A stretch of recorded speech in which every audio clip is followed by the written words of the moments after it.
এ বাবা, সকালে কিনা আমাকে উঠে এই দেখতে হলো। কল্পনাও করতে পারিনি আজকে সকালে আমাকে এই দেখতে হবে। কত শখের জিনিস আমার কি হারে ভেঙে দিয়েছে।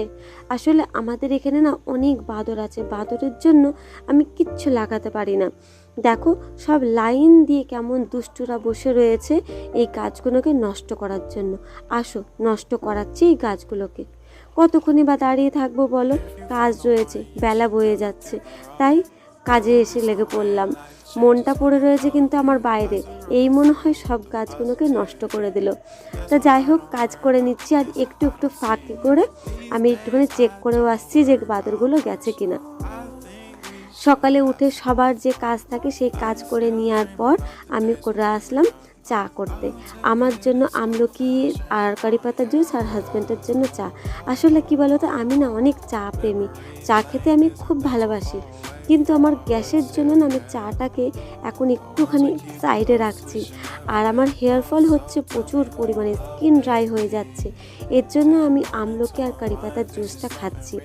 এতে না বিশ্বাস করো, আমি আজকে 2-3 সপ্তাহ ধরে কারি পাতা আর আমলকির জুসটা খাচ্ছি, আমার অনেক বেবি হেয়ার এসছে। তোমাদেরও যদি কেউ এরকম হেয়ার ফলে তোমরা ভোগো, তোমরা অবশ্যই এটাকে ট্রাই করতে পারো। তারপরে আমাদের ব্রেকফাস্টের জন্য রুটি করে নিলাম। রুটি আমরা ব্রেকফাস্টে বা ডিনারে খেতে খুবই ভালোবাসি। কিছুদিন ধরে এই টপটা এক কোণায় পড়ে রয়েছে, কতবার ভাবছি একটু কালার করব, কিন্তু সময় হয়ে উঠছে না। আজকে একটু সময় বের করে একটু কালার করে নিলাম। আসলে কি বলতো, আমাদের চারিপাশে একটু কালারফুল জিনিস থাকলে ভালো লাগে, খুব পজিটিভ না ভাইব লাগে।